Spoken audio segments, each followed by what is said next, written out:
السلام علیکم ورحمۃ اللہ وبرکاتہ۔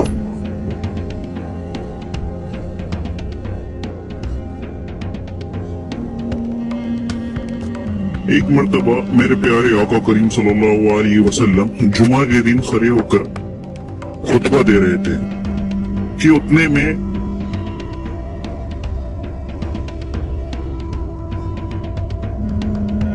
ہلہ کرنے لگے، کہنے لگے یا رسول اللہ صلی اللہ علیہ وسلم بارش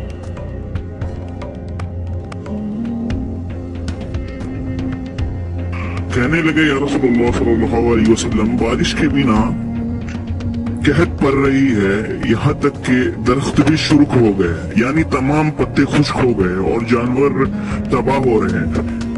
آپ اللہ تعالیٰ سے دعا کیجئے کہ ہمیں بارش سے سیراب کر دے۔ آپ صلی اللہ علیہ وسلم نے دعا کی، اے اللہ ہمیں سیراب کر۔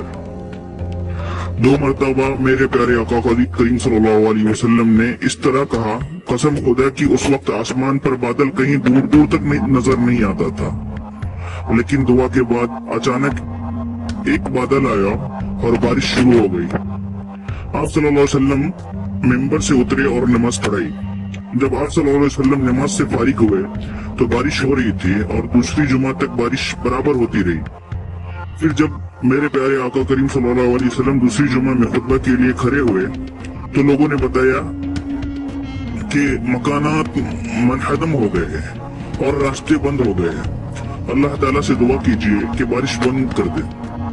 اس پر میرے پیارے آقا کریم صلی اللہ علیہ وسلم مسکرائے اور دعا کیے، اے اللہ ہماری اطراف میں اب بارش برسا، مدینہ میں اس کا سلسلہ بند کر دے۔ آپ صلی اللہ علیہ وسلم کی دعا سے مدینے سے بادل چھٹ گئے اور بارش ہمارے ارد گرد ہونے لگی، اس شان سے کہ اب مدینہ میں ایک بوند بھی نہ پڑتی تھی۔ میں نے مدینہ کو دیکھا ابر تاج کی طرح گرد تھا اور مدینہ اس کے بیچ میں۔